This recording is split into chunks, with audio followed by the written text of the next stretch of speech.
শাহ সুলতান মাহমুদ বলখি যখন পরশুরামের কাছে আসলেন, পরশুরামে ছোট বিশাল হেসাক লাইট বুঝেন? হেসাক লাইট বুঝেন? আগে বিয়ে বাড়িতে জ্বালানো হইতো, এই কারেন্ট ছিল না, হেসাক লাইট বিশাল আলো। হযরতে শাহ সুলতান মাহমুদ বলখিকে দেখে সে ল্যাম্পো হয়ে গেল, কুপি বাতির মতো হয়ে গেল। হযরতে শাহ সুলতান মাহমুদ বলখি বললেন, শোনো, আমি তোমার দেশে থাকবো, আমি যাব না, তুমি আমার জন্য একটা জায়নামাজের জায়গা দিতে পারো? হ্যাঁ, জায়নামাজের জায়গা দিতে কোনো আপত্তি নেই, আপনার সাথে আমি যুদ্ধ করব না। ছোট হয়ে গেছে তার কাছে। হযরতে শাহ সুলতান মাহমুদ বলখি রহমতুল্লাহ আলাই তিনি বলে দিলেন যে জায়নামাজের অতটুকু জায়গা তুমি আমাকে লিখে দাও, যতটুকু জায়গা জায়নামাজের ততটুকু আমার। কাহা লিখে দিলেন, যেটা কতটুকু? একদিকে 2.5 ফিট আর একদিকে 3.5 ফিট, এটা কোনো একটা জায়গা? উনি বলছেন এতটুকু জায়গা তুমি আমাকে লিখে দাও। উনি যখন জায়নামাজের উপরে বসলেন, জায়নামাজ চ্যাপ্টা হওয়া শুরু করলো, লম্বা হওয়া শুরু করলো, চতুর্দিকে বাড়তে বাড়তে পরশুরামের পুরা দেশ দখল। সুবহানাল্লাহ বলেন। ওয়া কারামাতুল আউলিয়ায়ে হাক্কুন। বাবা শাহজালাল ইয়ামানি জায়নামাজের উপরে 360 জনকে উঠাইছে। আপনি বলছেন যে এটা না, যদি এটা নাই হয় তাহলে হযরত নবী সুলাইমান আলাইহিস সালাম আসিফ ইবনে বারখিয়ার মাধ্যমে 2500 কিলোমিটার দূর থেকে বিলকিস রানীর বিশাল বালাখানা, তার সংসদ ভবন চোখের পলকে উড়াই নিয়ে আসছিলেন, তাহলে সেটা অসম্ভব হয় কিভাবে? সেটা তো অবশ্যই সম্ভব। ফালাম্মা রাহু মুস্তাকিররান ক্বালা হাযা মিন ফাদলি রাব্বি। অতএব সম্মানিত শুধু এই সমস্ত ওলিয়া উলিয়া পীর মাশায়েখ, তাদের মাধ্যমে আমরা ইসলাম পেয়েছি। আর সেই ইসলামের মধ্যে সবচেয়ে বড় আনন্দের বিষয় হলো আমাদের মুখে দাড়ি এসেছে নবীর দাড়ি, আমাদের মাথায় টুপি এসেছে নবীজির টুপি, আমাদের গায়ে পোশাক এসেছে ইসলামের পোশাক, আমাদের ঘরগুলো সেজে উঠেছে ইসলামের পোশাক দিয়ে। আমরা আমাদের জন্ম থেকে মুসলিমের ঘরে অলিদের কাছে আসার কারণে আমরা কখনো মন্দির চিনি না, আমরা মসজিদ চিনি। কি বলেন ঠিক কিনা? আমরা মন্দির চিনি না, আমরা সিনাগগ চিনি না, আমরা প্যাগোডা চিনি না। সিনাগগ, প্যাগোডা, মন্দির এগুলো চিনি না, আমরা চিনি কি? মসজিদ। অতএব সেই মসজিদ, খানকা, মাদ্রাসা, দরবার, মক্কা, মদিনা এগুলোই আমাদের। কি বলেন ঠিক কিনা? কুল ইন্না সালাতি ওয়া নুসুকি ওয়া মাহইয়ায়া ওয়া মামাতি লিল্লাহি রাব্বিল আলামিন। অতএব আমাদের জীবন, মৃত্যু, কুরবানি, ইবাদত, বন্দেগী সব কার জন্য? আল্লাহর জন্য। এই দরবারে আপনারা এসেছেন, এটা একটা বরকতময় দরবার, বলুন আলহামদুলিল্লাহ। এটা হক্কানি দরবার, সরসিনা দরবার, সোনাকান্দা দরবার, কতক্ষণ না এই যতগুলো দরবার আছে বাংলাদেশের মধ্যে আপনারা দেখবেন ফুলতলি দরবার সহ এগুলো সব হক্কানি দরবার। এই দরবারগুলোর অলিরা যদি না থাকতেন বহু আগে ওরা আমাদেরকে ডাইলে চাইলে খিচুড়ি বানাই ফেলতো। এই দরবারগুলো যদি না থাকতো তাহলে ওরা আগেই আমাদেরকে পেঁয়াজ দিয়ে, রসুন দিয়ে, আলু ভর্তা করে খাইয়া ফেলতো।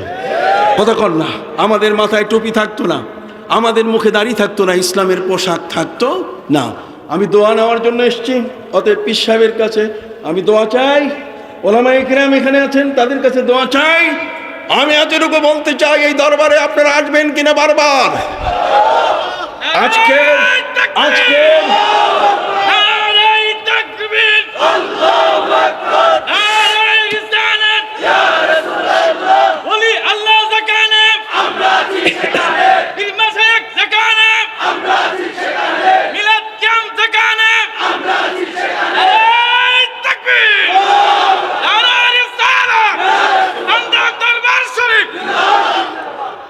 সম্রাট আওরঙ্গজেব তিনি বলেছিলেন, কে?